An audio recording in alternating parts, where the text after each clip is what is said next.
Вот наконец-то. Настал момент для того, чтобы рассказать вам о не таком уж и незаметном, но и не таком уж и популярном моде на Friday Night Funkin' BFDI 26. Вы сейчас спросите, что это за мод? Я отвечу, очень крутой мод. Та самая темная лошадка, про которую я говорил в прошлых видео. Хоть в нашей стране он не популярный, но за рубежом про него что-то дослышали, так как он основан на крипипасте одного популярного сериала, тоже за рубежом, на ютубе, Battle for Dream Island. И да, он тоже в нашей стране не популярный, но формат у него содержит название Object Show. Если вы хотите узнать, что такое Object Show, то посмотрите другие видео, так как это видео про мод.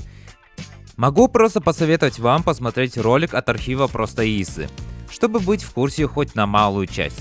А теперь давайте я объясню, что этот мод из себя представляет. Но для начала мне надо метаморфознуться. Та-да! Не ожидали, да? Ну как я вам? Да, мне тоже мой внешний вид не очень нравится. Отмазка, я не художник. Ну да ладно, все равно я буду присутствовать не так уж и долго, чтобы вам не мозолить глаза. А теперь о моде. Я был малость удивлен, то что обзор про него сделал лишь просто ведро из всего ютуба. По крайней мере, я не нашел ничего другого. Респект ему. Всего у мода две версии, обычная и DLC. В основном я буду затрагивать DLC, но еще буду сравнивать и со старой. Ладно, давайте мы уже наконец начнем. Интро. Интро же сделано в стилистике IDFB. И это, ну, очень прикольно, сами посмотрите.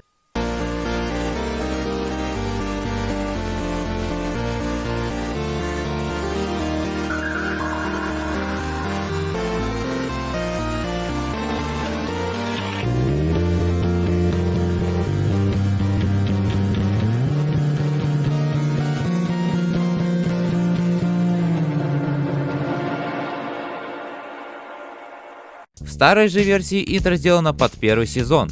Меню прикольное, может менять задний фон. Все локации предназначены BFDI. Но если сравнивать со старой версией, то это просто небо и земля. Ну и выбор сюжетных песен. Пока что нам доступна только одна. Сюжет. Состоит он из того, что был поврежден центр восстановления Bubble, одного персонажа BFDI. И начал думать, что Bubble опять лопнула и появилась на свет Dirty Bubble. Сколько много Bubble. И как вы поняли, эта история никак не связана с крипипастой Flower Revenge. Вся история абсолютно оригинальная, и это плюс. Но что по главной антагонистке? Она может применять два облика, а точнее палитры. Первая, как у оригинала, а вторая грязная. И вот вторую она использует чаще всего, чтобы выделяться от своей, скажем так, сестры. Также у нее есть вмятина на правом глазу, и она обладает сверхспособностями. Очень необычно. И также она лесбиянка. Это к слову. И как мы знаем, она идет трепать мозги Блоки. И все. По сути, сюжетом все. Дальше только фриплей. И вообще, я рассказал вам происхождение и биографию Dirty Bubble из Вики. То есть да, если хотите узнать сюжет, то вам придется читать. Но в моде сюжет играет роль дополнения, а так он нацелен на песни и визуал. Кстати, давайте их разберем. Йоел Фейк. Песня встречает нас с кат-сцены, где БФ заходит в комнату и видит, что выложили новую серию BFDI с номером 26. И запускается песня. Мы можем увидеть Блоки и Dirty Bubble в стилистике сериала, но дальше приобретается стиль самого мода. Поначалу мне эта рисовка не очень понравилась, но дальше я не только к ней привык, так еще и полюбил. Вообще, песня много раз будет менять фоны и спрайты. И это, ну, очень креативно. Художники не поленились рисовать несколько спрайтов для одних и тех же персонажей. Сама же песня кончается хорошей концовкой, где два друга смотрят на звезды. Если сравнивать со старой версией, то можно увидеть другие спрайты, иконки, фоны и также конечный арт. Что по сюжету дальше неизвестно. Но нам открывается фриплей. Оформлен он в виде ютуба, и это выглядит очень прикольно и оригинально по сравнению с другими модами. Старый формат выбора выглядит как просто обычный фриплей, только приходится листать по горизонтали. Всего в моде насчитывается 26 песен, и они ничем не связаны между собой. Давайте так же, как и с импостерами, прокомментирую сначала визуал, а дальше сами песни. Итак, Funny Fellow. И отлично, стиль Animatic Battle не был испорчен. Появление аниматика очень прикольное, в старой версии он просто появлялся из ниоткуда. Спрайты хоста очень хороши, но в старой версии мне не нравится правая поза. По-уродски как-то выглядит. Еще под конец песни он становится Хэтти, и это довольно мило. В старой он просто превращался в маленький шарик. И сам бойфренд, то есть Хэтти. Дизайн его очень милый, и он имеет только ноги, рук у него нету. На заднем плане мы можем увидеть несколько участников шоу, Demon Core и Hives. Еще на немного приходит Шифти. Раньше же здесь никого не было. Также были изменены иконки, но это почти во всех песнях, так что я не буду их больше комментировать. Wrong Finger. Песня, основанная на отрывке BFDI 1A, где Пин случайно показала Лифи не тот палец. Играем мы за Пин, против нас Лифи. Все, что я могу сказать, это то, что визуал следует оригиналу. Дизайны обеих участниц не были изменены. Изменений в версиях также не наблюдается. Vocal Shorts. То же самое, что и с прошлой песней. Визуал следует стилистике BFB, и дизайн Хэтти тоже приобрел стиль этого сезона. На заднем плане мы можем увидеть Лай. Против нас Teardrop, который не поет, так как предположительно является немым персонажем. В этом и есть весь прикол песни. Но все-таки в конце можно увидеть, как одна нота уже чуть ли не активировала пение TD. Time. Хэтти опять приобретает стиль под сериал It's Time for the. Против нас поет Clock. И на протяжении песни мы будем встречать персонажей этого шоу, а именно Вейс, Сан, Polkadot, No Way, Muzzle и Вилла. Эту парочку мы могли еще увидеть ранее, где-то в середине, там Вилл бежал за Мазлом. Очень прикольно. Также под конец песни появляется клон No Way из одной серии. Его плохо увидеть, но вот он. Еще в песне присутствуют помехи старого телевизора, что отлично подчеркивает особенность песни и самого сериала. Изменений в версиях также нет. Well Rounded. Опять шуточная песня, основанная на сериале Battle for Circle. Все то же самое, но играем мы не за Хэтти, а за бой циркла. Против нас поет Круг. На заднем фоне круги, бегущие за кругом с родинкой. Дальше спрайты становятся просто нормальными, то есть не статичными. И под конец песни есть шуточный момент с очень старым и очень популярным артом, где Соник лежит в тяжелом состоянии в больнице, а рядом с ним стоит Наклз. Просто лица заменены на бой циркла и Круг. Надеюсь, вы его видели, а так я просто кажусь идиотом. Хотя я им и являюсь. Invitational. Песня про Inanimate Insanity, а именно про третий сезон. Играем мы также за Хэтти. Против нас Мифон 4, а позади Girlfriend. То есть Спикер. Она, кстати, имеет только руки, ног у нее нет. То есть да, передвигается она на руках. Дизайн вдохновлен креслом из метро в сериале One. Также должен выделить задник. Здесь он сделан красиво и под стать сезону. Также в некоторых моментах будут происходить переходы, где просто меняется цвет песни. Но все равно неплохо. Him Chase. Песня основана на первой игре по BFDI Paris Candy Bar Adventures. Игра представляет собой жанр «тыкни в это место и что-то будет». Интересно узнать, что игра была выпущена до первой серии BFDI. Итак, играем мы за Хэтти. Против нас Файри. Позади Спикер и Матч. Также в некотором моменте мы сможем увидеть, как проходит мимо нас Snowball. Также из-за низкого разрешения песня имеет свою изюминку. Hey 2. Песня начинается в стилистике интро Cake Steak из Типота. И должен сказать, это очень красочно. Против нас поет двойка, и спрайты обоих персонажей просто шикарный. Дальше переход, где приобретается стиль самого Типота. Поем мы на крыше отеля, и мы можем увидеть несколько участников сезона, а именно Гольфбол, Теннисбола, Гейти, Йеллоуфейса, Грасси, Белл и Лайта. Интересный выбор плановых персонажей. Визуальные эффекты неплохие, дополняют песню, но если сравнивать со старой версией, то можно заметить, что начало было другим. А именно, первая была рисовка Типота, а потом под конец Cake Steak. Но я думаю, что они сделали правильное решение. New Friendly. Песня основана на сериале Brawl of the Objects. И я его не смотрел. Но выглядят эти двое персонажа довольно мило. Size Kill. Песня основана на сериале Thanos, который имеет всего одну серию. Но неважно. Нам дают поиграть за Спикер. И это мило, как она держится на руках. Ну и сам Веган Джейнс. Спрайты его хороши, в отличие от старой версии. Задник прикольный, но могли бы добавить хотя бы одного персонажа. PLZ. Основана на I Want It. И да, я его также не смотрел. Ну и честно говоря, мне вообще не нравится визуал, только Кепи здесь радует глаз. Blue Golf Ball. Шуточная песня, основанная на рекомендованном персонаже BFDI. Вы сейчас его как раз видите. По названию песни понятно, что ее зовут Blue Golf Ball. Спрайты, конечно, шедевральные. Ну а играем мы за Пика, то есть Sur Apple. Дизайн его основан на том, что Пика ассоциировал себя с яблоками из Pika School. Задника нет, ну да ладно. Да и вообще, кому нужен этот задник, если есть такой замечательный танец?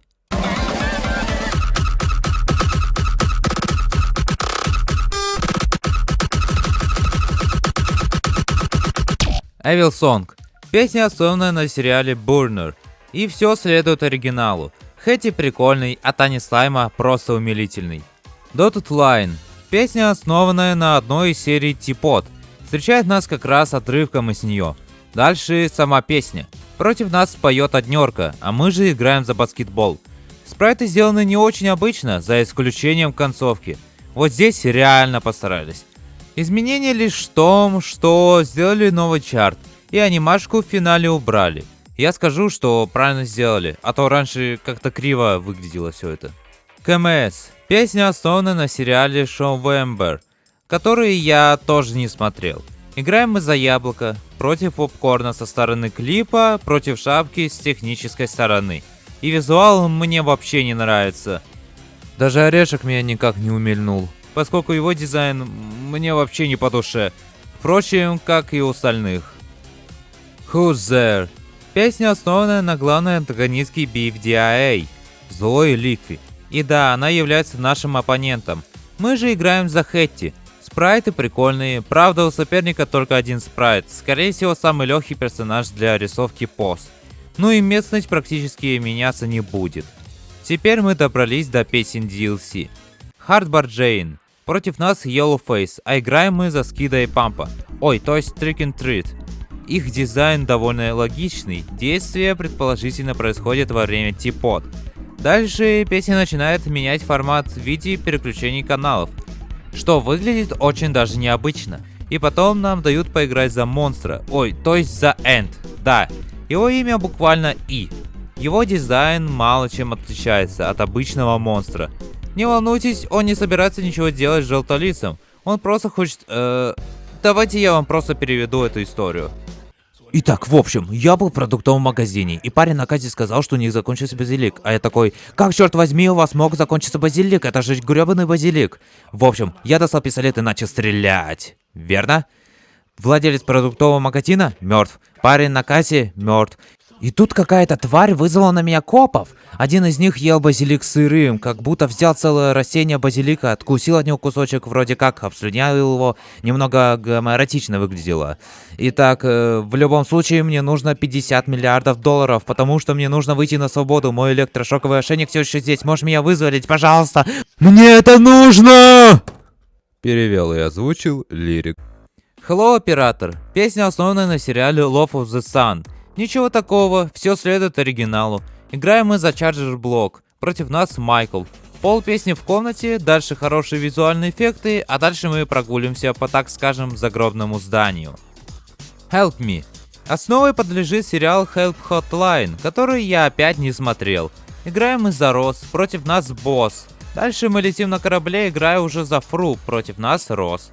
А потом мы поем против планеты, играя и за Росс, и за Фру. И в этой песне я должен выделить прикольные анимашки. А так, все по стандарту. Underway. Основа The Nightly Manor. Встречает песня нас анимашкой, повторяющая оригинальную серию. Играем мы за Топ-Хэта, против нас GPS.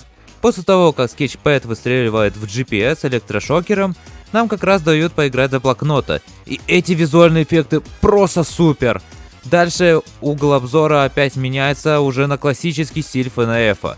Также все следует оригиналу. В этой песне, как вы уже поняли, мне понравились эти эффекты. Босси. Берет основание из 4 серии BFDIA. Играем мы за... О, да! Танкмен. Ой, то есть Army Helmet. Ха-ха, он здесь. Дизайн просто шик, а поет против нас гольфбол. Также можно увидеть теннисбола, а находимся мы в секретной лаборатории GB. И мне понравились такие маленькие детали, как крутятся разные механизмы. Под конец песни нам показывают моменты самой серии. Так, ладно. Вот наш план. Наш план. Скорее всего, твой план. Ты слишком властная, GB. Если тебе что-то не нравится в этой команде, убирайся! Мусоросжигатель ее теннисбол. Ладно. Нет, не надо. Нет, не надо. Нет, нет. Перевел и озвучил Лирик. И спрайты GB меняются. Она становится более агрессивной. А если посмотреть на теннисбола, то он, я так понял, нервничает. Ну и песня кончается тем, что, как я понял, все сгорело.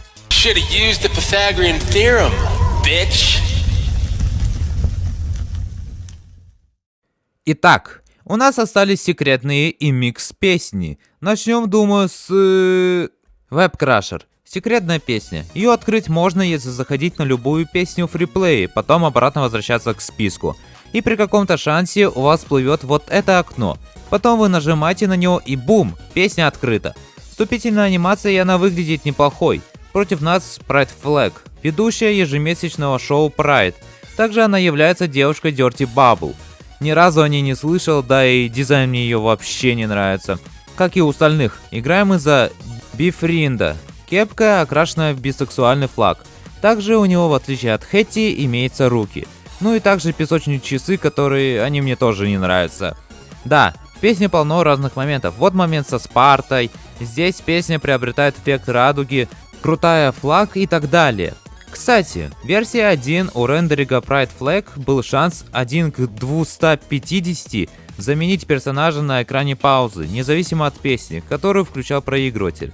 Это была более старая версия метода разблокировки Web Crusher, которая не была полностью удалена. Это было удалено уже в обновлении DLC из-за переделки меню паузы. Но мне от этой песни просто тошнит, я не могу на нее смотреть, извините. One Shot. Способ разблокировки. В любой песне, где можно играть за Хэтти, умрите в первый раз. И тогда откроется песня, основанная на сериале One. Против нас выступает Эйри. Находимся мы в том самом месте после смерти. Отражение Хэтти не меняется в соответствии с его анимацией в состоянии стресса. Это сделано намеренно. Дальше будет переход в черно-белый цвет, как было в оригинале. И эта деталь с глазами, с какой же любовью они отнеслись к этому моду. Тот, кто не в курсе, в сериале есть одна деталь с заставкой. У тех персонажей, которые глаза прорисованы, то значит они знают, что вообще здесь происходит. Это было у Камня, Эри, Брайса и, как я помню, у Лиама. Но и обратно, у кого нет глаз, тот ничего не знает. Только как Хэтти смог прозреть, непонятно. А вот и миксы. Blue Golf Ball, BF Mix, открывается после прохождения обычной песни. По визуальным изменениям, здесь только радужные спецэффекты, а также этот танец BGB. Химшей, ITRD Mix. Очень интересно. Если бы не Википедия, я бы не знал о существовании этой песни. Ее открыть можно, если заходить и выходить из обычной песни. Тогда есть шанс 1 к 50, что у вас получится в нее поиграть. И у меня получилось. Вот вы видите мой экран. Микс встречает нас с обновленным меню запуска. Вот обычное, вот миксованное. Дальше мы находимся в банке. Сзади Сноубол и спикер, а поем мы против документа о возврате подоходного налога. Также еще подходит матч. Сама же песня основана на событиях Сипот 15. Я считал эту песню мифом, пока сам не проверил. Сама песня никак не отличается от оригинала. Даже хроматика документа и Файри вроде как одинакова. Но после ее прохождения мы не можем в нее свободно поиграть, и придется опять повторять те же действия. One Shot Pika Mix. Также открывается после прохождения и... катсцена?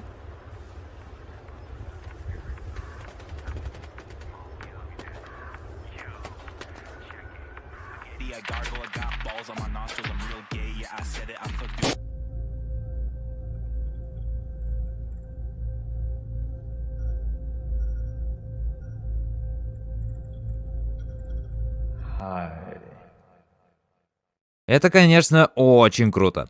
Дальше мы поем в том же загромном месте. Против нас все так же Эйри, играем мы за Sure Apple. Но нас переносят в тот самый класс, где начались события Pika School. Если я не ошибаюсь, конечно.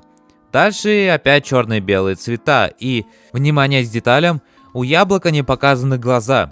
Дальше нас перебрасывают на улицу возле магазина с мороженым, где Пика начал перестрелку с уберкидсами в одной анимации на Newgrounds. Ну и финальная часть, где Пика готовится замахнуться топором на Эри, отсылаясь на 17-й эпизод. Ну и в конце SA приобретают свое счастье в виде друзей. Все песни кончились, теперь давайте поговорим о спойлерах. В общем, они не такие уж и значительные. Да, можно узнать то, что появятся алгебраисты в BFDI, и то, что баскетбол будет сделка с One.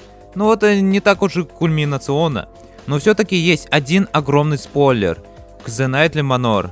Рушится вся концепция детектива, когда узнаешь, кто убийца. Ну да ладно, это все равно простительно. Вступительные арты. Они есть почти во всех песнях, и это очень креативно. Пририсовывать к тексту обалденные картинки персонажей, против которых мы будем петь. И да, были подвергнуты изменения, если сравнивать со старой версией YOLO Fake. Вы сами все видите, и старый арт мне нравится больше. Funny Fellow то же самое, только уже в сторону прогресса. Hey Two, в DLC его вообще убрали, вот так он выглядел в старой версии. Так же, как и Savile Song, непонятно зачем, ведь они довольно неплохие. Также в каких-то песнях просто текст, такие как Web Crusher и Hello Operator. У миксов артов тоже нет. Скорее всего из-за того, что перед включением песни мы можем увидеть композиторов и самого оппонента. Но есть песня, которая не имела арт и в старой, и в новой версии. И это песня Dotted Line. Неизвестно почему, но очень интересно. Скорее всего вот этот арт должен был быть. И из всех артов мне больше нравится Invitational. Ну, наравне с ними могут быть еще Underway и Bossy. А теперь обложки. Большинство из них хороши, и моим фаворитом является YOLO Fake. Вот новая, а это старая. Ну, это просто к слову. Хочу рассказать вам про некоторые детали. Первое, когда вы играете в неполноэкранном режиме, то можно заметить надпись, как называется песня, аккуратность, и в некоторых песнях могут быть прикольчики. Например, в песне Invitational есть надпись про толстого растяпу, отсылающий на оригинальный сериал. Пауза, просто шик, сравните старую и новую версию. Да, в старой есть арты прикрепленные, но все равно мне нравится больше новая. И посмотрите только на таймбар песен, он оформлен в виде ползунка ютуба.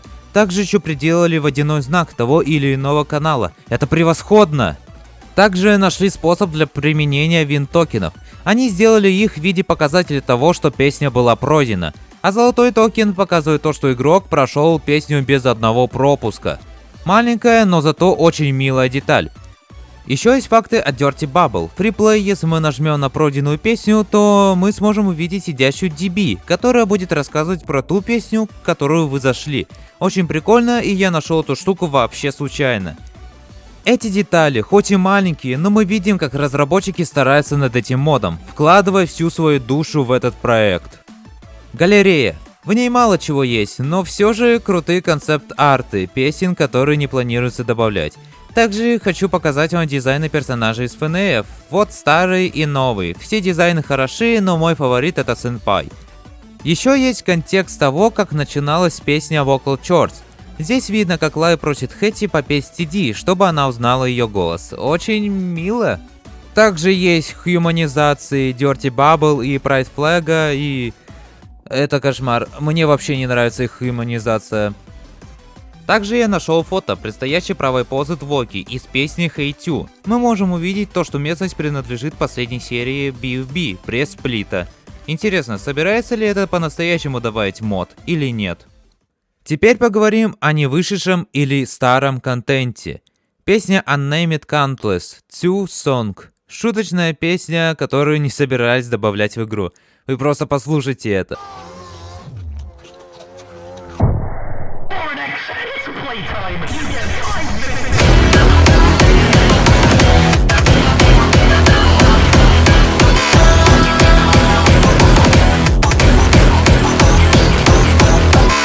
YOLO Fake тизер отличается менее искаженным вступлением, другой тональностью и хроматикой Dirty Bubble.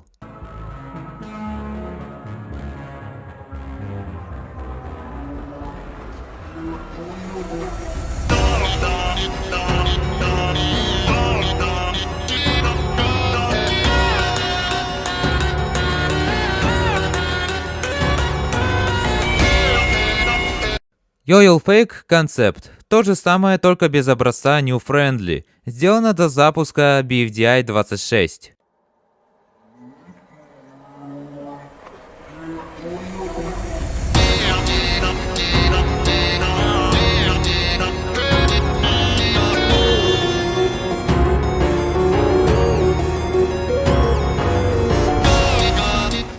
Также у Funny Fellow есть еще старая версия.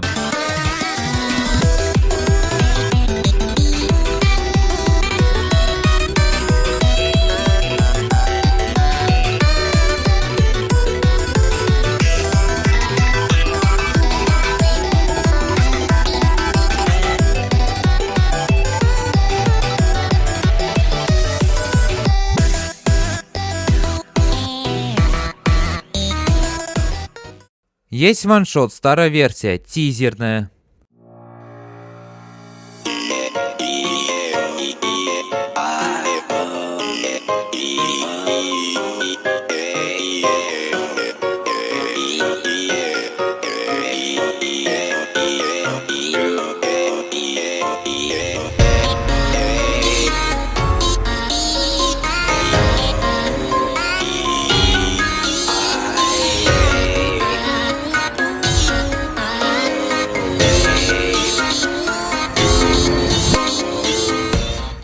Dotted Line изначально использовалась в Well Done в качестве темы для меню паузы. Слыхали про такой лирик мод?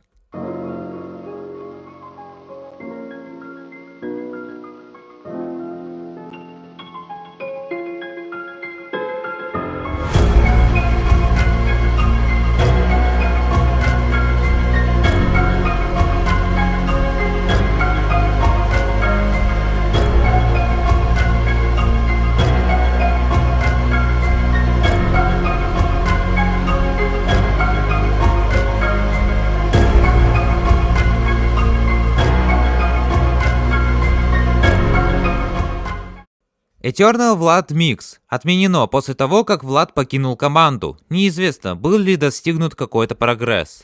PLZ Spooky Mix отменен из-за разногласий вокруг первоначального создателя I Wanted.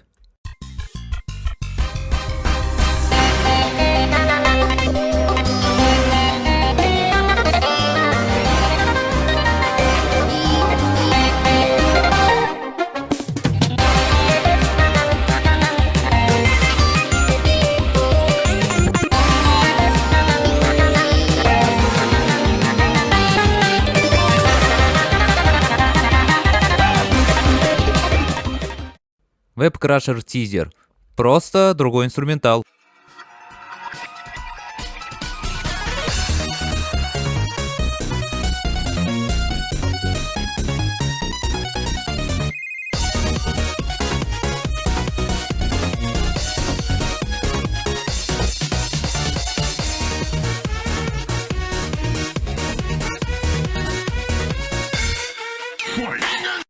Также есть неиспользованная песня I Love Among Us.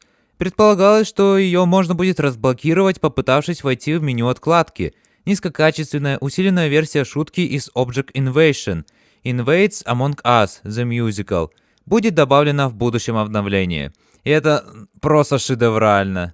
I love Among Us, love Among Us. I want to play Among Us. Unnamed 9 vs. Flubguy Song 9 Mix. Планировалось, что это будет совместная песня с Endless Muffin Time от ASDF. Отказались от этой идеи из-за отмены проекта, и работа над песней не продвинулась. Больше я про нее ничего не нашел. На этом все. Песни, которые будут в будущих обновлениях, я оставил на конец, после оценки песен. А теперь пришло время для топа. Предупреждаю, комментирование будет проводиться без сценария. Но не волнуйтесь, я буду уделять большее количество времени тем песням, которые этого заслуживают. Но вы же ведь поняли подвох? Практически все песни в этом моде мне нравятся, так что вы здесь надолго. Если вы, конечно, не перемотаете, но тогда я обижусь на вас. Ладно, пофиг. Все, начинаем. Hardbar Jane. Да, она является худшей песней всего мода. Ну, потому что она нацелена на геймплей. Именно на визуальную часть и так далее. OST, если оценивать OST, а я оцениваю сейчас OST, то я с уверенностью могу сказать, что это худшая песня всего мода. И да, плюсом к этому, ну точнее минусом этой песни еще является искажение песни. Вроде я все сказал. Ох, как же мне не нравятся хроматики этих двоих. Я не знаю, почему они кажутся вроде нормальными, но с какими-то помехами, что ли. Я без понятия, как это объяснить. В общем, хроматики главный минус этой песни. Ну и также, конечно, паузы. Да, я понимаю, отсылаются к оригиналу, но, блин, это очень слабо. Well-rounded. Смешная песня. Смешной инструментал, смешные партии, все смешное, но очень слабо. По сравнению с другими, это слабо, да. Есть, конечно, те песни, которые я ненавижу, но по объективному они неплохие. Но это и по субъективному, и по объективному является одной из худшей. Поэтому вот так вот. ПЛЗ. Я ненавижу эту песню. Начало заводное, начало классное, да. Но когда дело доходит до припева, это просто невыносимо. Вы сейчас спросите, в чем прикол? Я вот скажу, есть припев единственный в этой песне. И он повторяется каждый раз. Вот поначалу вот реально неплохо слушается. Но вот он. Этот главный припев, который будет повторяться до самого конца песни. Почему это сделали? Зачем? Ох, я так рад, что I Wanted не будет в следующих обновлениях. Это ужасная песня. Вот только начало красиво. Остальное просто как будто пластинку заело, я не знаю. Все, дальше, идем дальше. Химшейс. Ну, что сказать. Поначалу неплохо, но переслушав парочку раз, слегка надоедает. Тем более еще в конце 30-секундная пауза. Просто, то есть никто не поет, просто 30 секунд инструментал затихающий. Начало неплохое.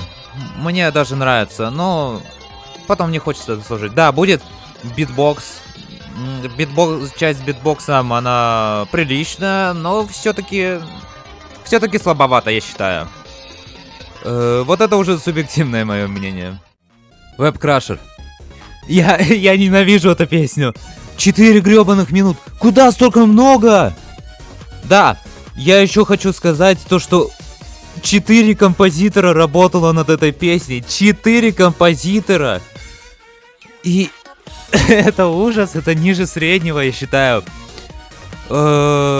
Инструментал полон отсылок, так же как и партии. Мне это напомнило, кстати, Bad Day. Я не знаю, намеренно ли это сделали, либо же специально, но куча отсылок и очень смахивающий Bad Day. Тем более в конце, когда используется эффект радуги. Куда столько много, это ужас. Но есть единственный момент, который меня до мурашек пробивает.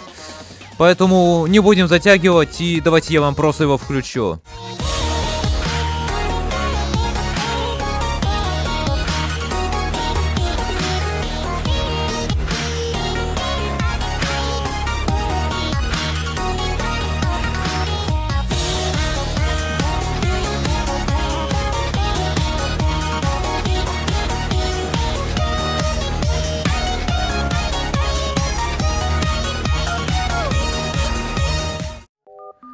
New Friendly. Приятная, спокойная песня. Приятный инструментал также. Партии тоже очень даже приличные. В общем, чиловая. Чисто чиловая. Любимого момента я не буду показывать его. С веб-крашером это было только исключение. Да все вроде. Больше мне нечего сказать про эту песню. Vocal Shorts. Если в New Friendly мы слушали только хроматику колпака, то здесь мы чисто будем слушать хроматику бойфренда. И, да, эта песня лучше. Не то, что хроматики поменялись, а то, что еще инструментал здесь заводной очень сильно. И да, не очень скучно слушать песню. Тем более она коротенькая, всего лишь минута 45. Да все. Пианино, кстати, пианино прикольное, мне оно нравится. Так, теперь точно все. Help Me.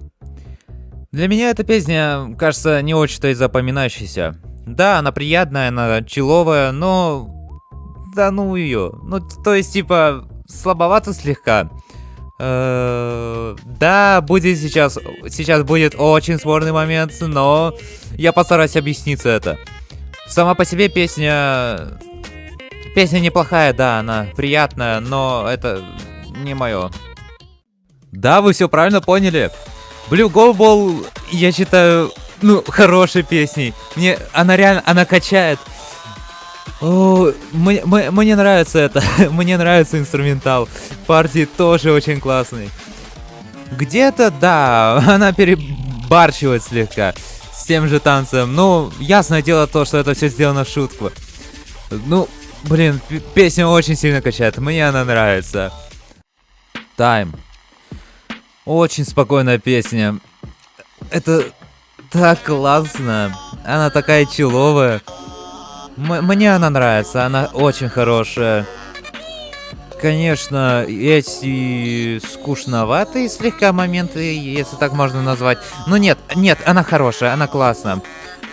Да, есть еще часть с битбоксом бойфренда, которая, ну, взята из фреша. Да, она тоже очень хороша. Вот как раз сейчас вот играет. Ну а так, в целом, приятная, хорошая песня. Blue Gold Ball. BF Mix. Это тот же самый Blue Gold Ball, обычный Blue Gold Ball, только еще более качающая, более, скажем так, энергичная. Это так круто. Ой, я чуть не зашепелявил. Просто офигенно. Я офигеваю от этого. Эта песня, конечно, граничит с тем, что добавлять плейлист, либо нет. Ну, я с уверенностью могу сказать, что она очень хороша. Очень классно. О, блин, скорее всего, я ее добавлю. Ладно, это уже пофиг. Инструментал потрясный. Он просто так качает, так же, как и сами партии. Ну, блин, это очень круто. Мне это очень нравится. Да, все, вроде все. Переходим дальше, чтобы не затягивать. Вот теперь мы подошли к песням, которые у меня в плейлисте. Evil Song.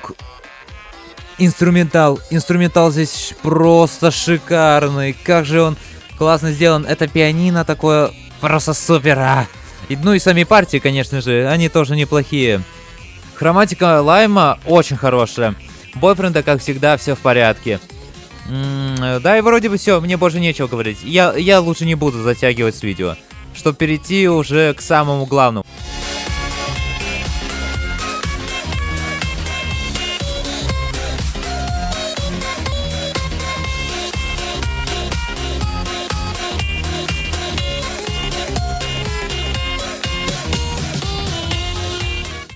Wrongfinger. Отличная песня. Прям качает. Прям и хочется пустить за пляс. Это прекрасно. Кстати, хроматика Пин. Как же эта хроматика подходит к ее образу. Хоть в оригинале я озвучиваю, блин, я забыл, то ли Кэрри, то ли кто ее озвучивает. Ну, в общем, мужик. Ну, блин, как же они хорошо подобрали к ней хроматику. Она так к ней подходит, это серьезно. А что про хроматику Лифи, то она неплохая, да, но... Ладно. Все, мне больше нечего сказать. Отличная песня, отличный инструментал и все такое.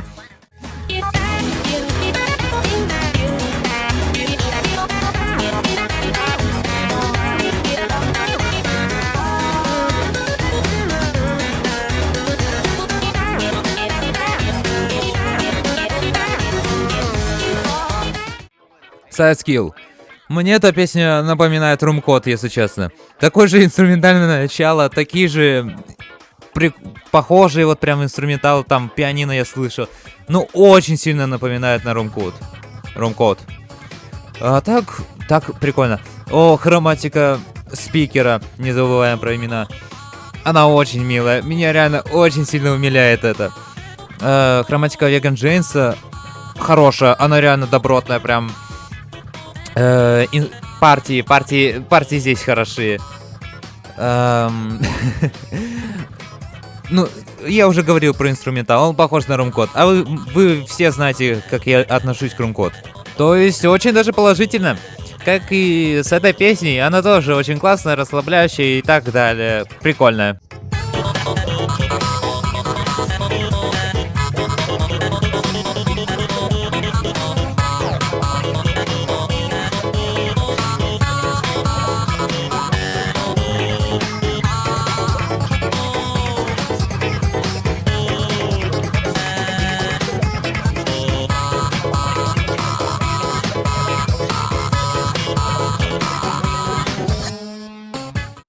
Hello Operator. Поначалу я посчитал эту песню очень даже скучной, потому что я, наверное, спать хотел тогда. Но переслушав ее, блин, как я мог недооценить ее? Я реально, мне за нее так обидно, то что я даже ее в кандидаты на мой попадание плейлиста не ставил, если так говорить. Так, отличная песня, мне очень нравится. Инструментал здесь очень классный. Мне очень нравится этот звук трубы, наверное. Блин, я не знаю, как это назвать. Вроде труба, как я помню. Хроматика Чарджер Блока и Майкла, они хорошие, да, и очень даже отличаемые. Это самое главное, чтобы хроматики не смешивались. Ну и, конечно же, этот припев, как же он хорош здесь. Это очень классно. Вот припев здесь очень, он, наверное, лучший. Но есть еще, где часть будет с визуальными эффектами, вот там тоже очень хорошо с этим пианином постарались прям. Ну, я не буду затягивать, поэтому просто поверьте мне на слово.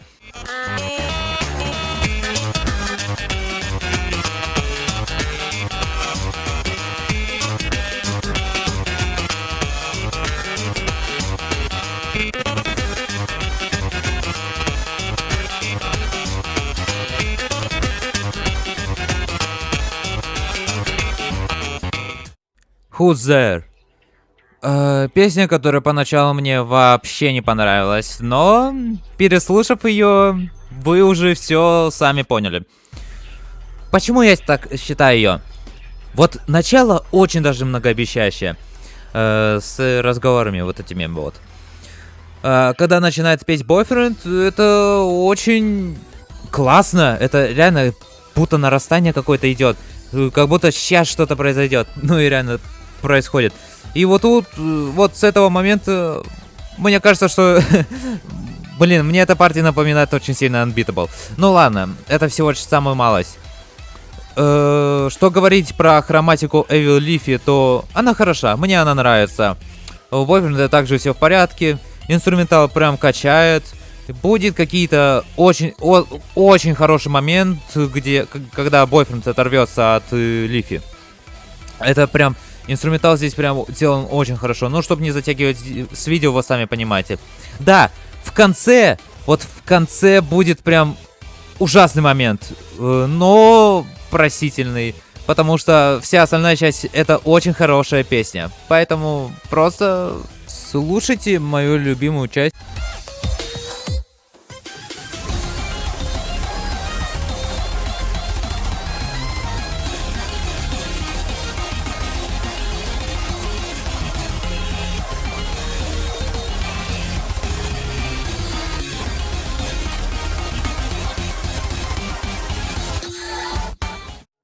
Invitational. Это прекрасно. Инструментальная часть очень классная. Знает, где утихнуть, где прям взорваться. Я до сих пор не придумал, как нормально писать это все. Партии здесь хороши. Очень, вот прям отличные, я скажу. И хроматика мифона очень сильно подходит к его дизайну. И, ну, его хроматика очень классная, мне она очень нравится сильно. Отличная песня, очень кайфовая. прям, ну, поначалу я ее, конечно, недооценил, но все-таки пришлось ее добавить в плейлист, поэтому вот так вот.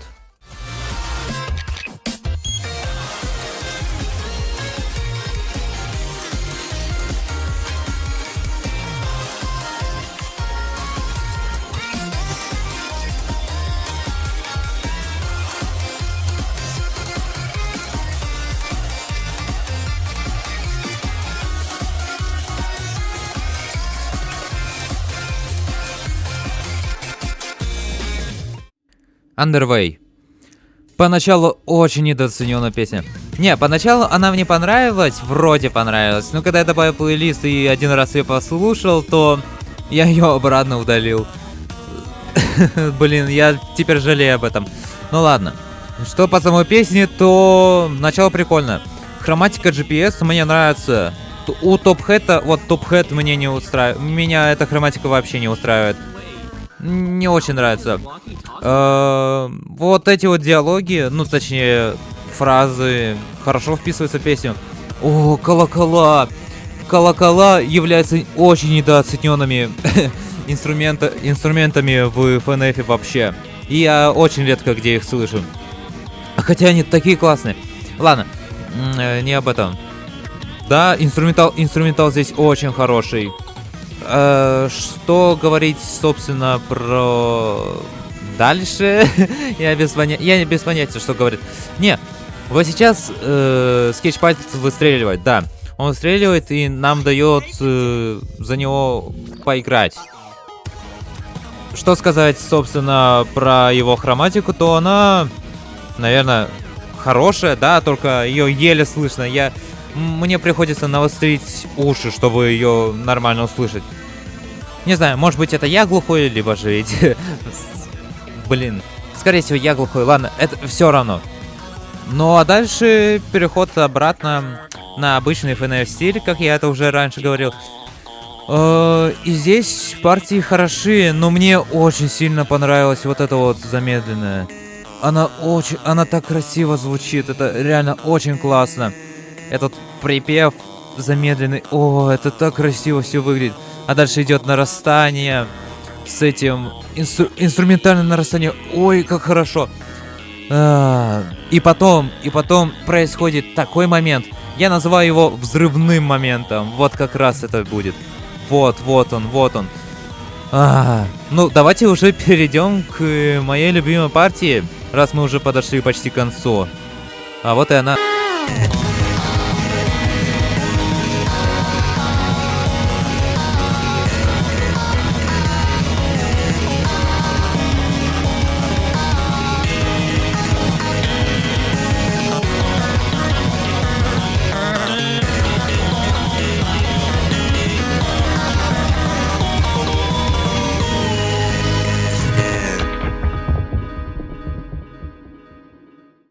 Ваншот. Песня, которой у меня были большие надежды, когда я увидел Эйри на вступительном экране. И да, эта песня справилась на отлично, я скажу. Инструментал здесь просто шикарный. Такой он величественный, что ли. Я без понятия, как это комментировать. Хроматика Эйри, она хороша, она очень классная. Но скажу то, что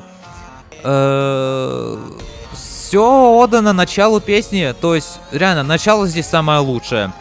А дальше да, неплохо идет, но все-таки слабовато, чем начало. Но в конце инструментальный момент. Инструментальный момент здесь просто шикарный, он так классно сделан. Ну, я не буду задерживаться, точнее, на этой песне. Поэтому просто покажу свою любимую часть. Ну, а вы, как поняли, это инструментальная именно.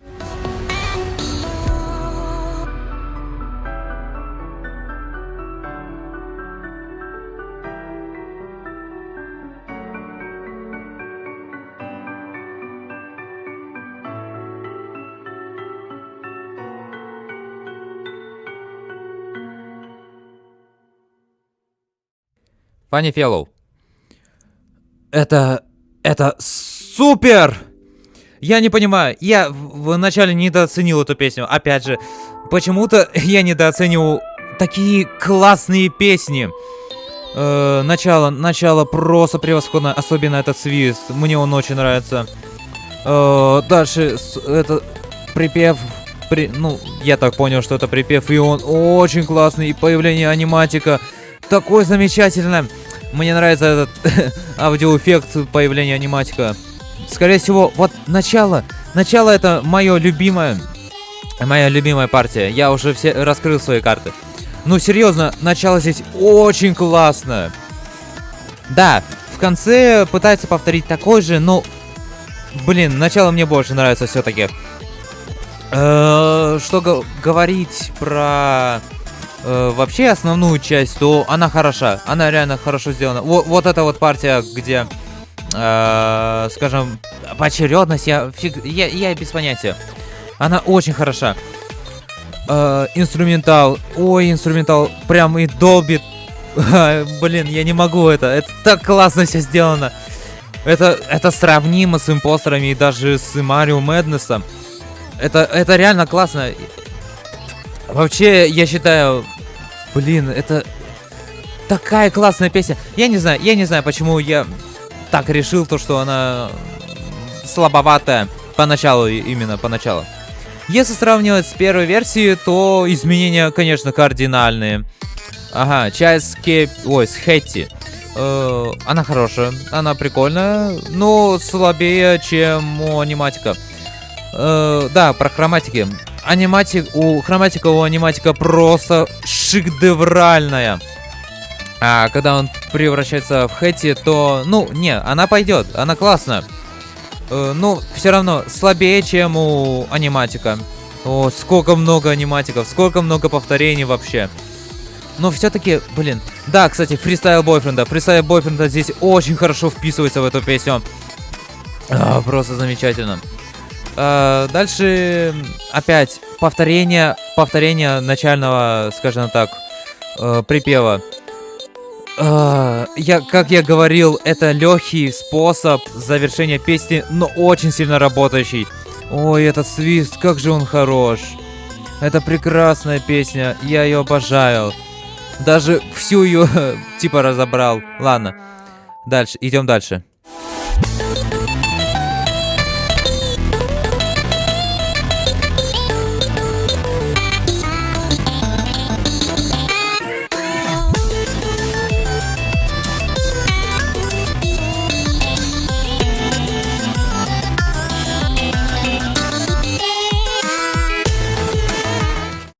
Хэй-Тю. Это шедевр! О, как же я обожаю эту песню! Это начало такое прям классное! Как же это... Вот этот инструментал, он просто великолепен! Хроматика двойки, она шикарная! Просто... О, это так классно сделано!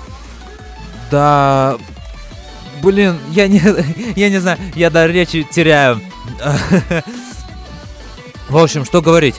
Это совершенство, я не знаю, как это назвать. Если сравнивать первую версию со второй, то первая версия кажется просто наброском, а вот вторая уже полноценная песня. Да, конечно, первая версия, она хорошая, но что сделали со второй, это просто шикарно. Этот инструментал, просто великолепный. Партии здесь, да, конечно, можно, есть такое чувство, то, что партии иногда повторяются, и да, я с вами соглашусь, есть такое ощущение. Ой, идет нарастание, и это так шикарно. Вы же понимаете, к чему это все идет? Те, кто слушал, то те поймут. Хоть моя любимая партия, часть предсказуемая, но это же ведь правда лучшая партия всей песни. В общем, сами послушайте, это просто шедевр.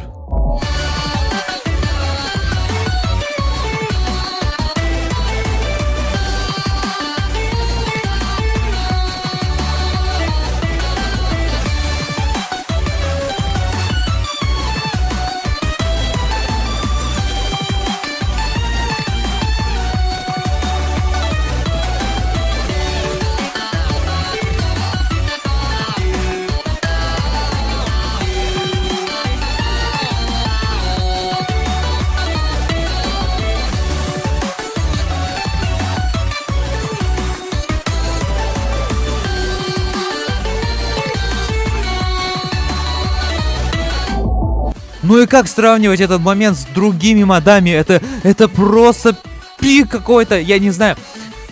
Это пик совершенства. Боже, я не знаю, куда еще лучше, но есть песни лучше, которые мне больше нравятся. О, как же это хорошо. Но дальше еще будет часть, где, так скажем, инструментал будет долбить. И это очень хорошо. О, прекрасная песня. Ладно, думаю, что с ней пора заканчивать. Босси. Ой, это классно. Это восхитительно. Начало прям, скажем так, и настораживает. То есть чувствуется, что будет прям отлично. И реально это происходит. Когда начинается припев, то это просто превосходно. О, хроматика гольфбол. Как же эта хроматика к ней подходит, если честно. И, ну, и, конечно же, Army Helmet. Блин, короче, армейский шлем. Он тоже... Эта хроматика его превосходная. Но ясное дело то, что это хроматика Танкмана. Все мы знаем. Она шикарная. Это так классно сделано. Я не могу. Чем выше песни, тем я малословнее. Я без понятия, почему так происходит. Вот это вот, вообще не портит песню, а наоборот даже ее улучшает. Да, кстати, был один момент с, скажем так, замедленным ну, блин, я его пропустил случайно. Ладно, пофиг. Если поставить на X2, то вы сможете определить, какая это часть. Неважно. Это превосходно. Это классно сделано. Хоть песня, для меня песня слегка коротковатая, хотя пойдет. Я думаю, если бы сделали бы длиннее, то стало бы только хуже. В общем, это классно, это обалденно. Вот эти вот все части, ой, это так превосходно. У меня горло болит от этого всего. Боже. Ну, хоть где-то я могу выплеснуть свои эмоции, кроме как озвучки. Вот. Да, конечно. Катсцены никак не мешают песне, если что. Я с самого себя угораю со своей озвучки. Ну ладно, не об этом. Дальше будет момент, ну, который, ну, прям взрывной. Вы просто послушайте.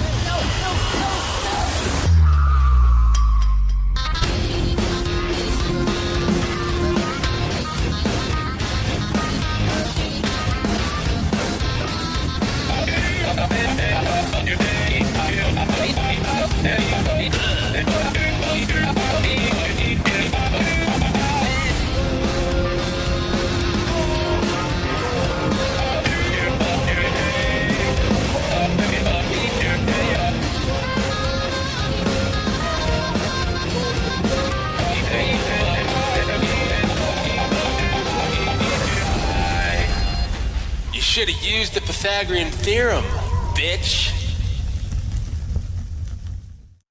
Ваншот Пика Микс. Это прекрасно. Это очень красиво. Это композиция так шедеврально сделана. Я без приколов. Реально, вот OST этого мода вот прям на уровне Марио Мэднесса. Марио Мэднесса и Импостеров, это точно. Ну, да, со мной не каждый согласится, но мне пофиг, это офигенные песни. Ой, как же я давно не говорил это предложение, но здесь фристайл Пика. Это, блин, композиторы, наверное, слушали оригинальные Пика Миксы, ну, из базовой игры. И, видимо, вот тут вот нашли эту, скажем так, баланс. Блин, я без понятия, как это описать. В общем, они сделали только лучше. Вот фристайл Пика сделал песню лучше намного. Что насчет Эри? Ну, Эри все так же прекрасен. Дальше идет черно-белая часть, и она хороша. Мне очень нравится, она красивая.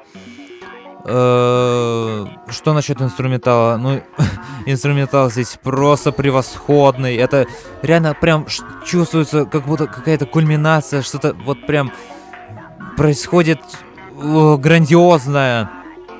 Дальше часть возле магазина, где стоят, это просто хорошая часть. То есть она красивая, да, она красивая, но послабее... Послабее моей любимой части. О, боже, как у меня горло болит. Что говорить про... Дальше.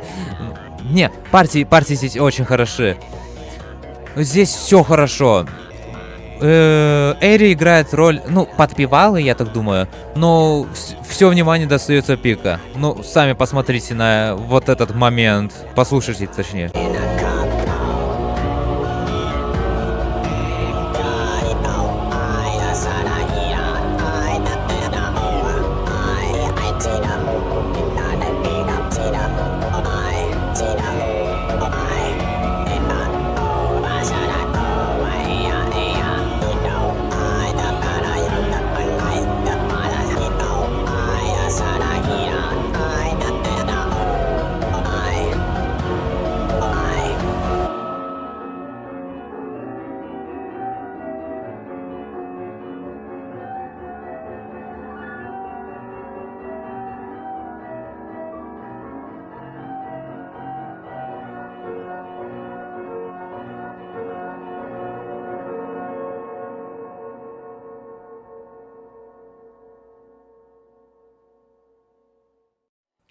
Dotted Line.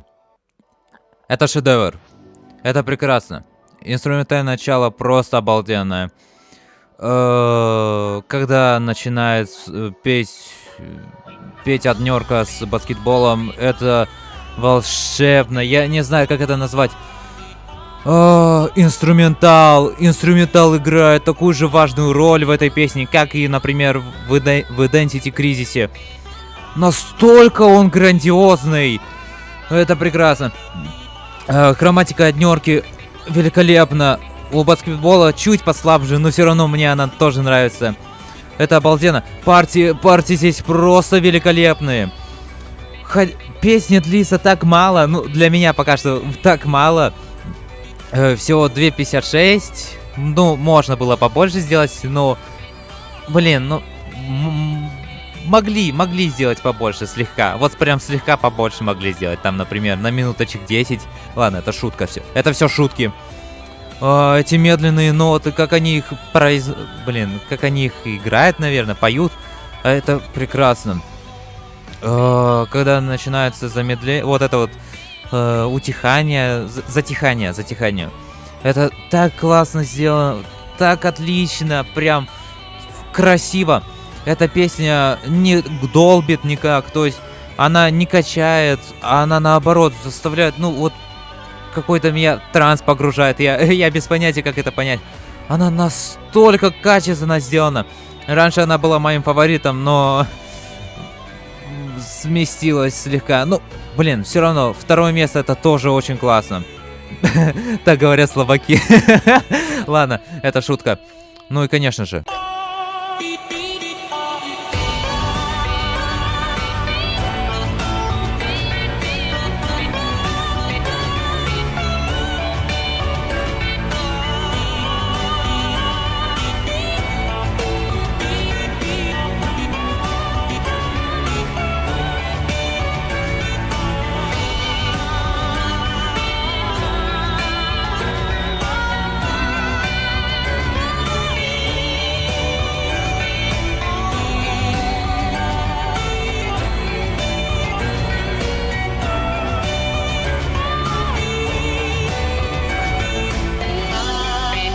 И песня заканчивается такой же партией, как и в начале. Простой способ завершения песни, но зато какой рабочий. Это шедевр, это masterpiece. Все. Переходим к номеру 1.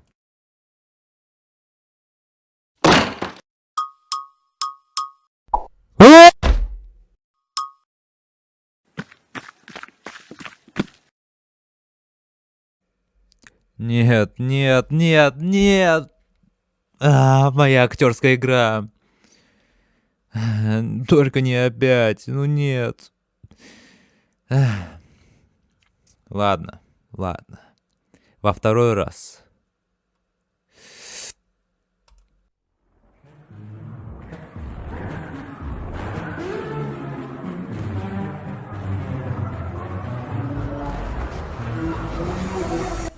Да, вы все правильно поняли.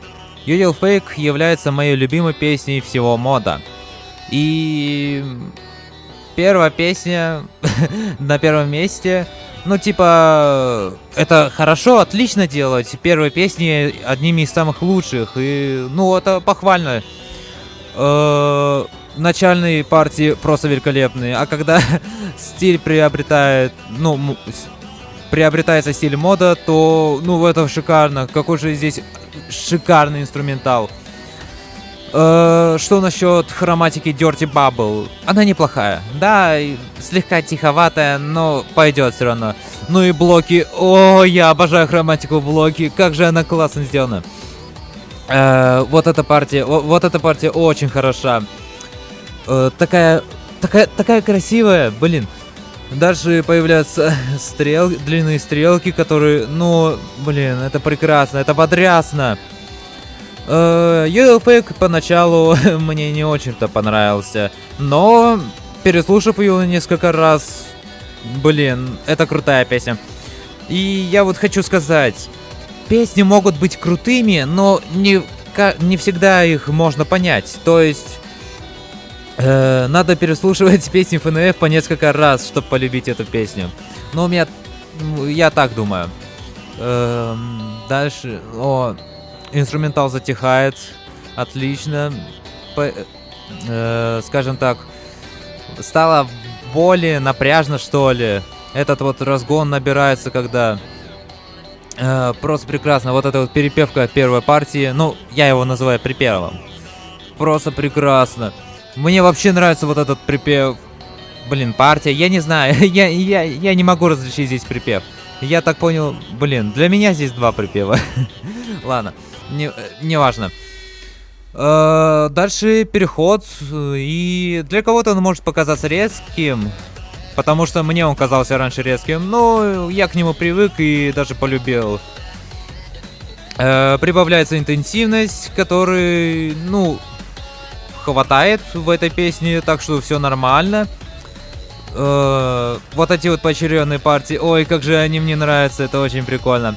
Ну, дальше блоки набирается храбрости встать против Dirty Bubble, и это очень красиво слушается, реально, это обалденно. Вот это вот как раз играет припев, наверное, второй, я его так назову.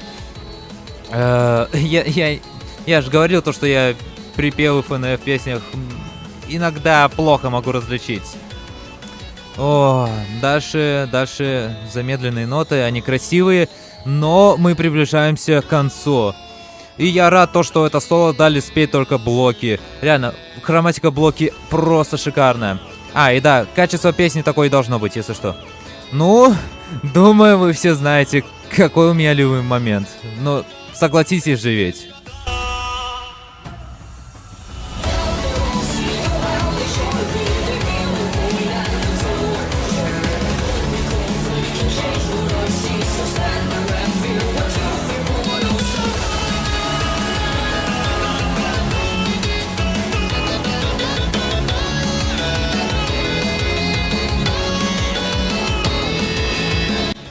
Это шикарно, это так круто сделано.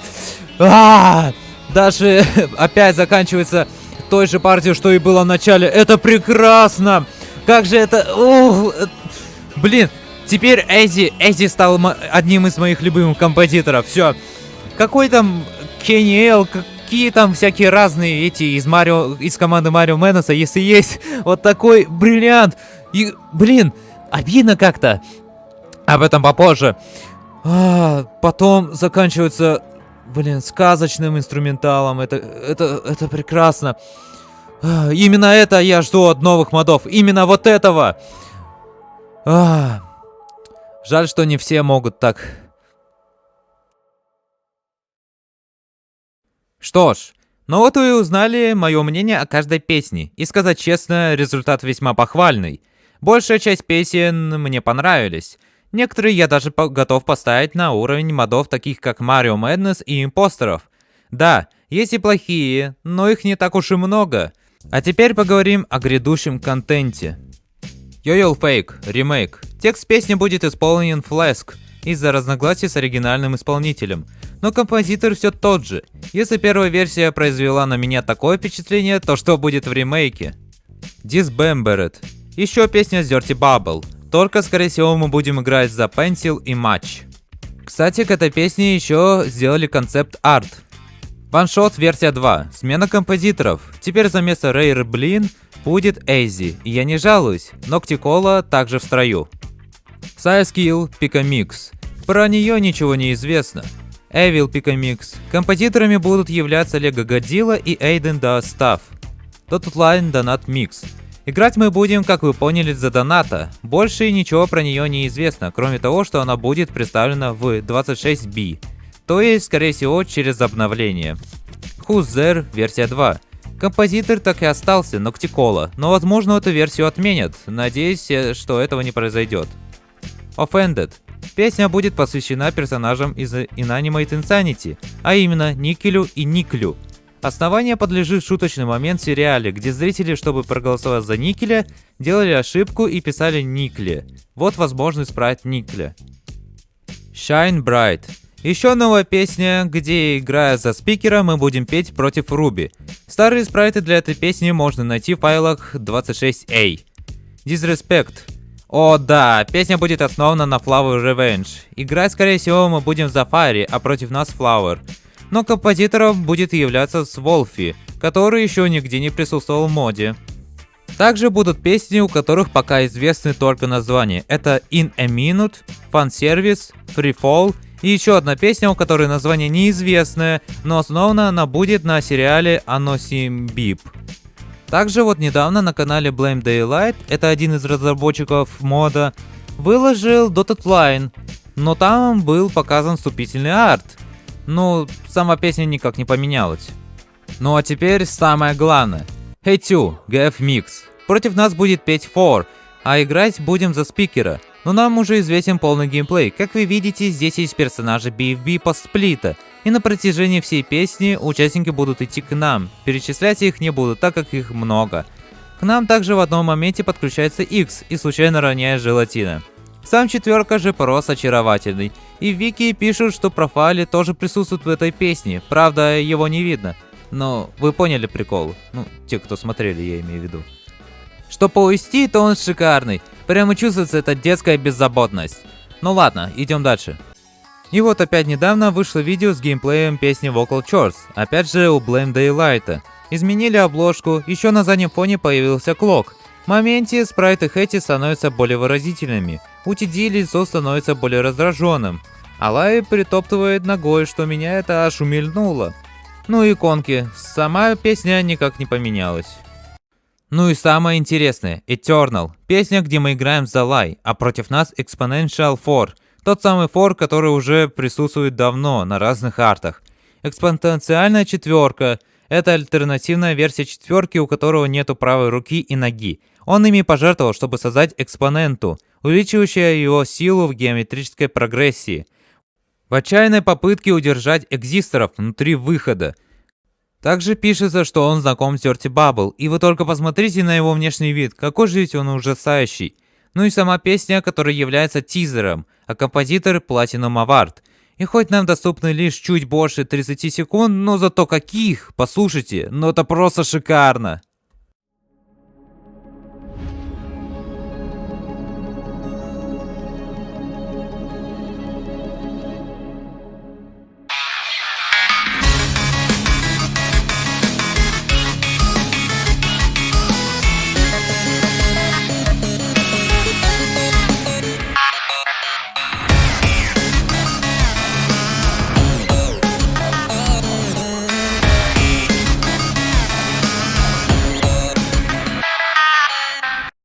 Но есть еще и первая версия этой песни, композиторы Эзи и Сэнди 334. И я вам скажу, что это кайф, 5 минут наслаждения. Хоть клип и недоделанный, но OST зато полная, советую всем послушать. И после этого я даже не могу определиться, какая версия будет лучше, но уже они обе попадают автоматом в мой плейлист.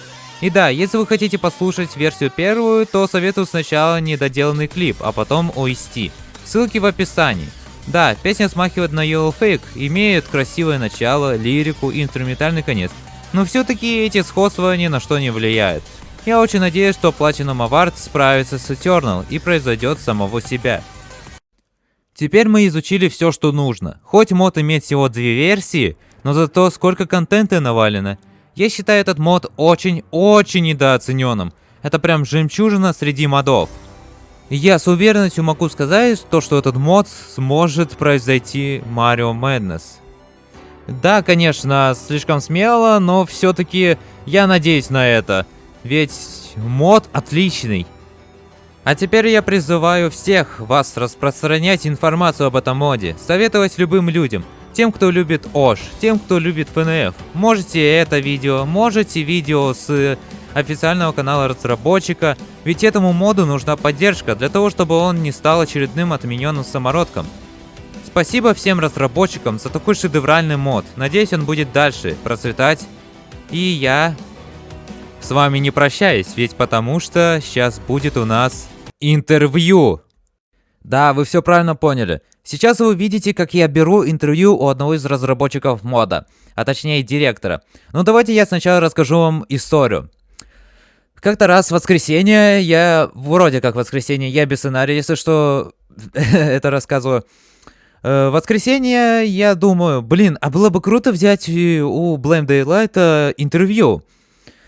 Я ему пишу под его постом в Ютубе, в записях точнее, и жду. Потом ничего не приходит, думал, блин, ну он же не мог не увидеть меня.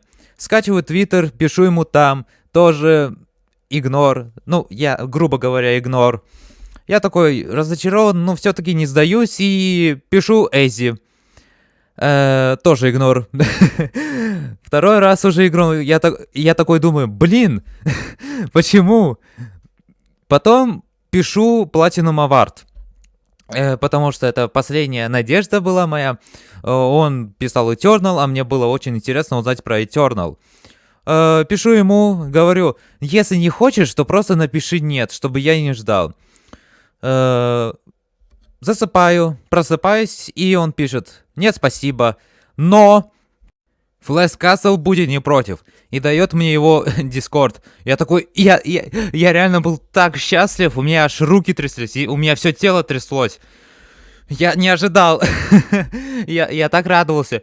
В общем, списались, поначалу я кинул заявку на дружбу, и он, к удивлению, быстро принял ее. В общем, списались, назначили дату, и вот так вот получилось. Я до сих пор даже поверить не могу. Вроде как я помню, ни один из наших русских ютуберов не брал никакое интервью у разработчиков разных модов. По крайней мере, я так помню. И тут появляется какой-то идиот с 300 подписчиками, и у него принимает это интервью. Я не могу слов подобрать просто. В общем, давайте мы уже вас не будем томить и просто посмотрим, послушаем точнее ответы на вопросы. Ну, в общем, смотрите. Ladies and gentlemen, welcome to the interview with the art director, main artist, animator and voice actor for multiple characters in the mod, Flash Castle. Say hello. Hey everyone. Окей. Что ж, я подобрал для тебя 20 вопросов. Могут быть глупыми, могут быть интересными, но все-таки я их сделал. Так что, ты готов? Yep, go ahead. Alright. Первый вопрос. Какую песню ты считаешь самой лучшей в моде? Okay, the best song in the mod.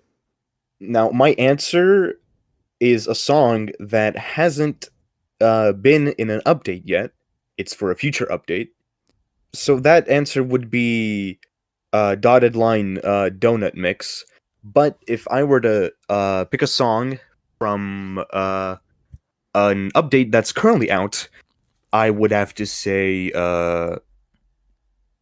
you know what? I'm gonna have to go with Hey 2. With Hey 2. Yes. It's a good song. Okay. Sorry. Второй вопрос. Какая песня является недооцененной в моде? Oh, For... the most underrated song. Ага.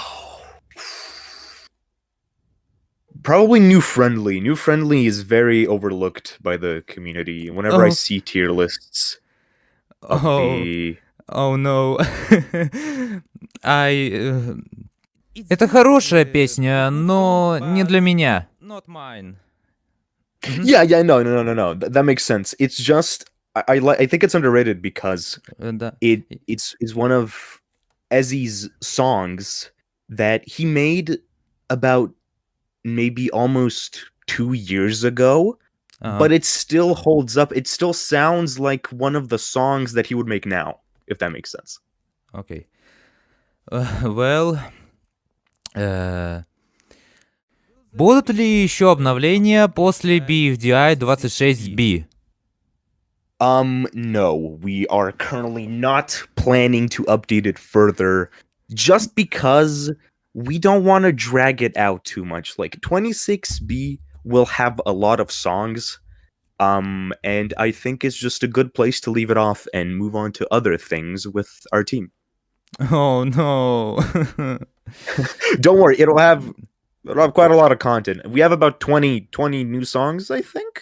So that should be enough. Окей. Какой композитор является самым лучшим в фандоме, если не брать в счет твою команду? Oh, that's a hard question. Probably Saruki, because Saruki has also worked on the normal bass game for a lot of songs. I have to go with Saruki. Окей. Просто для меня это является Кениэл. Oh, Keniel, yeah, Keniel. They made Mario's Madness songs, right? Yeah. Yeah. They're a good composer. Окей. Почему вы захотели сделать оригинальную историю, не брав за основу Flower Revenge? Okay, so the mod was never supposed to be linked to the creepypasta, the Flowers Revenge story.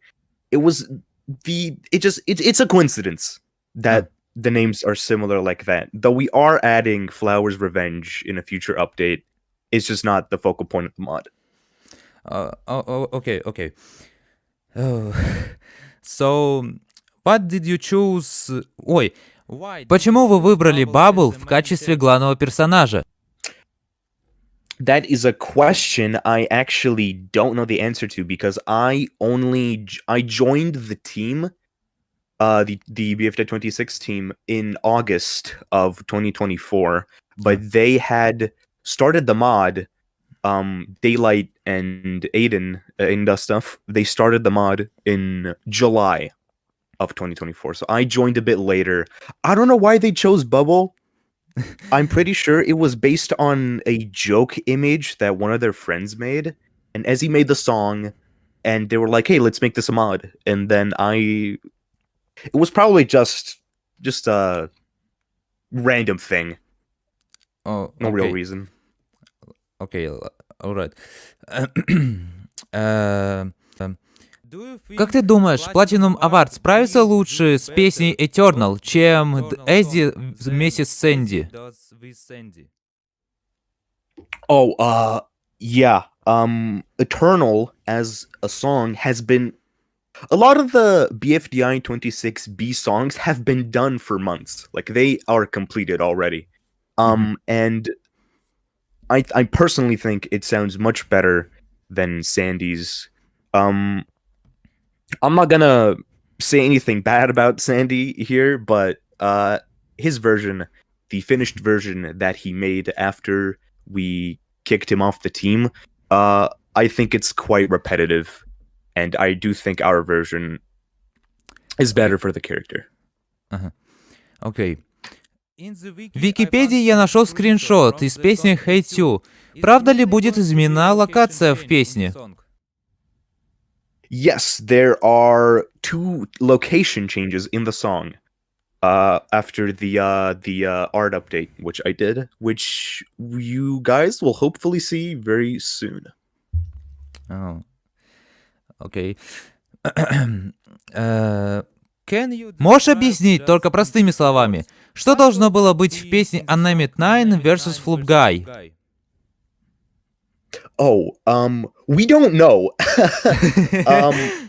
The all it ever was is just a concept. I was like, hey, let's collab with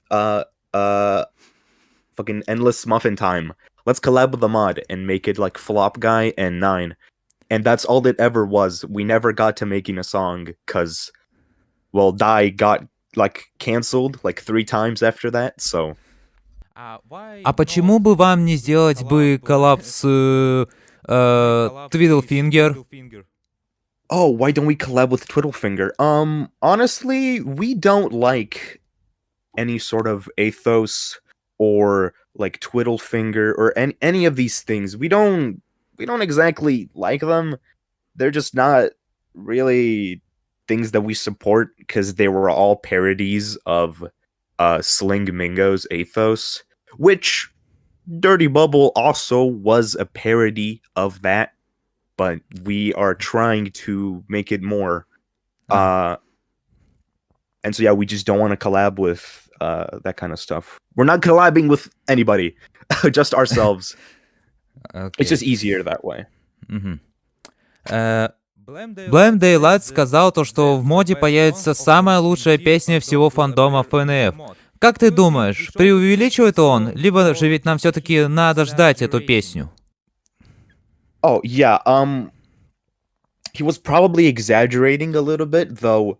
Some songs that we have coming up in later updates are really good, and I do think they're a lot better than what most of the I wouldn't say the entire Friday Night Funkin' fandom, more like just Friday Night Funkin' BFDI, this little corner that we found ourselves in. I really do think we have some good shit that people should look forward to. Мгм. He was exaggerating, though, I think. Окей. Что должен уметь человек, чтобы он попал в вашу команду?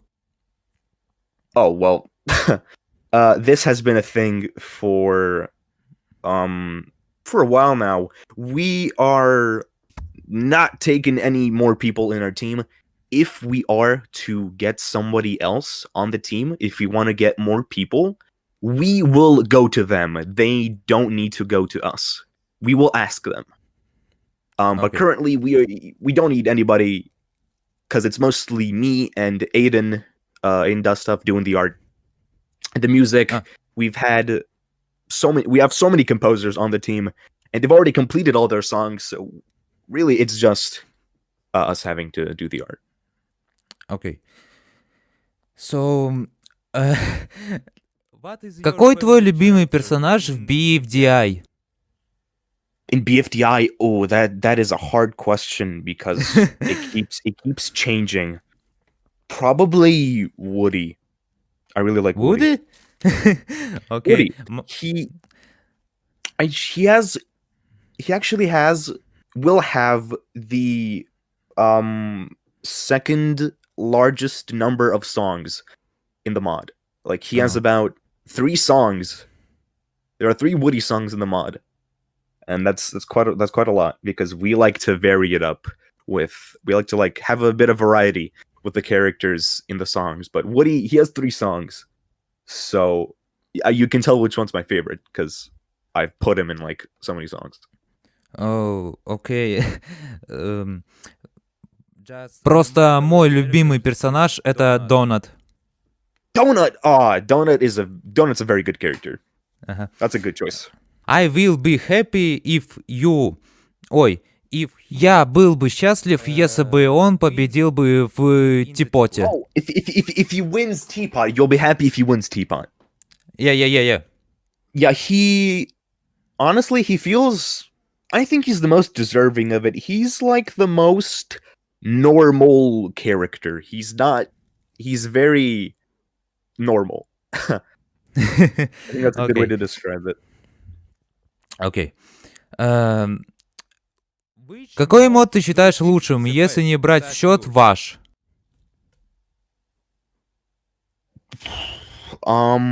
I Okay, that is a hard question because I have been in the community for about as long as the normal game has been around, from around 2020. I've seen so many mods. None of them have really um left an none of them have left an impact on me, really.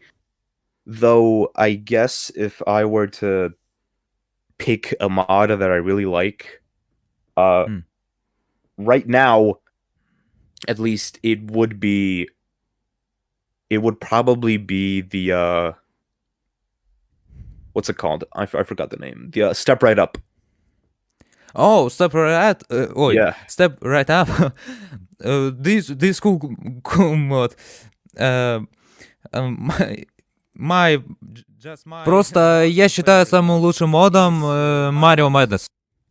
Yeah, okay. Mario's Madness is it has quite a lot of effort put into it, and I do respect the effort put into it. Yeah, it's a good mod. Окей. Слышал ли ты о таком Ожик-шоу, как «Испытание на 1 000 000»? Yes, I have, and I know it Continue. is a very controversial show because of its creator. Мгм. And I personally like the animation. I like the animation. I like the voice acting. I like the story it's going for. I would say it is a good show, despite the fact that the creator has done some pretty weird things. And I guess to stay on topic with kind of the interview, it was considered for a time to be in BFDI 26. I did consider it, but then I was like, it's probably better to not add it because of the controversy. We would probably get in a lot of trouble if we did, because nobody in the BFDI object show community space kind of likes it. So, Oh, but I know of it. It is a good object show. Окей, this cute.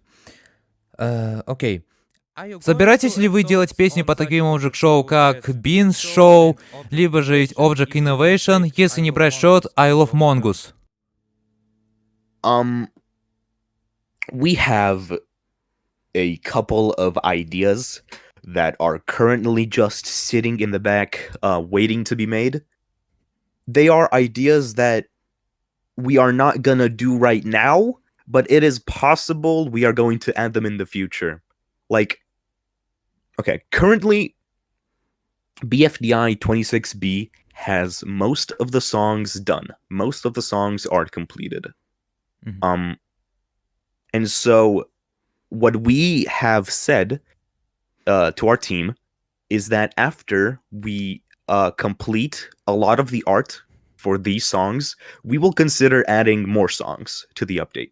So that number, that 17 new songs that we have said will be in 26B, that is just right now. It is possible in the future we will add a Bean Show song, an Object Invasion song, probably. That is actually a good idea. I will actually think about that more. Mhm. But right now, no, it's a maybe. Maybe. Окей. Обновление будет выпущено в честь годовщины первой версии?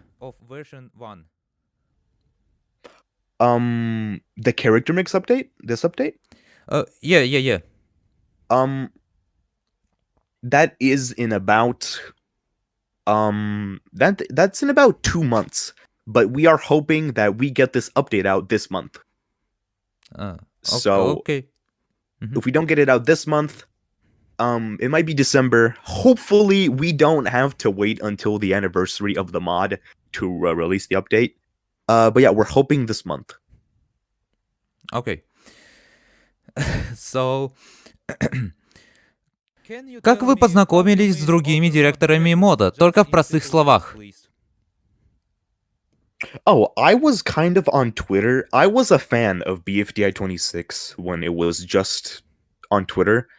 I was a fan, and I made some sprites. I made some fan art. I made some like custom sprites, and they got me on the team. Just out of just like that, I was on the team, and that's how I met them. I didn't know them beforehand, like at all. So I ended up meeting them just through working on the mod. Окей. Эм, На создание какой песни вы потратили больше всего времени? Currently, it would be One Shot V2. One Shot is getting has gotten a remaster. It has a remaster. And it will be in this update. And it took the longest. The song didn't take long. The song took about maybe a couple days, maybe a week or two, if I remember correctly. But the art, I made the art for it, and that took about a month straight of work. So that has taken the longest. Вау. Окей. Какие противоречия возникли с разработчиком Object Show I Want It? Oh, you're talking about yeah. I want in. Yeah, we ended up having to remove that song. It wasn't anything that the composer Nifrig. It wasn't anything that he did. It was I don't know the creator of. From my understanding, the creator of I Want In was just a very bad person. So, I mean, we're just not gonna have that in the mod then. It's just kind of we just kind of had to remove it. Oh, I can't go into detail about what they did because it's pretty bad. But they were they were pretty bad. They did some illegal things. Окей. Все нормально. Все равно мне эта песня вообще не нравилась. Yeah. Yeah, it's not one that I like either. But it has removed. It has gotten removed, and we have replaced it with another song. Yeah, just Horus is repeat and repeat in Yep. the song. Yes. So. Итак, последний вопрос. Нуждаетесь ли вы в какой-то помощи, чтобы вам задонатили, либо же кто-то бы нарисовал какой-то арт, например? No, I don't believe so. We have a couple projects in mind that we want to make. Like we have already planned quite a bunch of stuff, unrelated. Like it has nothing to do with BFDI 26. We have a lot of projects for that, though we already have a team in place for that. So we already got everybody. And I think we're doing fine by ourselves. Okay, that's good. So, что ж, на этом все. Есть ли какие-нибудь слова для аудитории? For the audience, I don't know. Definitely look forward to the update. And we from the team, I haven't said this publicly. Like I have not said this anywhere else before. This is like a little thing, but we are sorry that this update took like 7 months to make, about as much time as 26A took to make. But in between 26A and the DLC, we had no breaks. We made the DLC in less than 2 months. So a lot of time in these 7 months has just been us taking a break, kind of. So yeah, we're sorry for the wait for the update. It will be out very, very soon. It has a bunch of songs that got remastered. And yeah, just look forward to the mod and the other updates. Okay. So, thank you for interview and say goodbye. Yeah, all right. Yeah, all right. No, thank you for reaching out to me and wanting to speak to me and getting my answers on these things. I hope that some of my answers have been helpful or insightful or whatever. I hope my answers were good. Because the questions, they were pretty good. I did like the questions. And I guess as a final thing, subscribe to Lyric on YouTube. Oh, thank you. So, bye. All right, well, see you, man. I'm looking forward to the video. Send me the video when you're done with it. Thank you very much. Что ж, ну вот так как-то. Это интервью получилось довольно неплохим, если не считать мои затупы. Ну да ладно. Несмотря на мой английский, довольно получилось неплохо. Да, некоторые вопросы казались глупыми, либо ненужными. Например, какой твой персонаж любимый в BFDI? Ну, надо было чем-то их разбавлять. Тем более, если я бы расспросил бы про все детали обновления, то тогда сюрприза бы никакого не было. И чувство интриги тоже. Я просто спросил лишь те, которые не будут раскрывать все обновления и, ну, которые интересные. Но они не такие уж и критичные, и чтобы заинтриговать новых фанатов, и чтобы не испортить сюрприз для старых. Скорее всего, самое интересное это то, что разногласие с разработчиком I Want In, оказывается вот так произносится это название, является каким-то плохим человеком, совершивший какое-то преступление. Ну да ладно. Итак, ладно, думаю, что уже пора прощаться. Подписывайтесь на мой ТГК, и спасибо еще раз Platinum Award за то, что он скинул мне Discord Flashcastle. И спасибо Flashcastle, огромное тебе спасибо за то, что ты смог принять у меня интервью. Я просто в восторге, большое тебе спасибо. И знаете, когда я смотрел прохождение Community Games, именно первую версию мода, я думал, ну, мод пойдет, ну, не такой уж грандиозный. Но когда вышла DLC мода, мне он очень сильно понравился. Я несколько раз пересматривал видео, и блин, как же обидно все-таки за него, то что практически его никто не замечает. Я уверен, что под этим видео большая часть людей не знает про этот мод. Но я надеюсь, что вы, скажем так, им заинтересуетесь и полюбите его. Этот мод реально должен стоять в числе первых. И знаете что? Я придумал, хотя и подлый, но все-таки я считаю его достаточно справедливым способом, как мне обойтись с этими 4 предложенными модами. В общем, также голосование будет за один мод, но если вы хотите увидеть еще 3 оставшихся, то придется набрать актив. Если я увижу то, что под модом BFDI 26 наберется огромный актив с вашей стороны, то я сделаю на все 4 мода видео. Так что я дам вам вот такое задание. Давайте наберем 50 тысяч просмотров. Я знаю, это огромная цифра для моего канала, но все-таки столько стараний в мод вложено.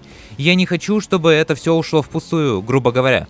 Поэтому 50 тысяч просмотров, хотя бы просмотров, и актив под модом, и я так уж и быть сделаю на все 4 мода видео. Время вам не ограничено, так что можете не переживать за то, что не сможете успеть. Ну что ж, это то самое видео, которое станет эпохальным для моего канала. Я официально становлюсь еще и ютубером, и в каждом следующем видео вы будете глазеть на это слайд-шоу. И скорее всего, это видео останется надолго в моих фаворитах. Еще раз спасибо всем разработчикам за такой замечательный и недооцененный бриллиант.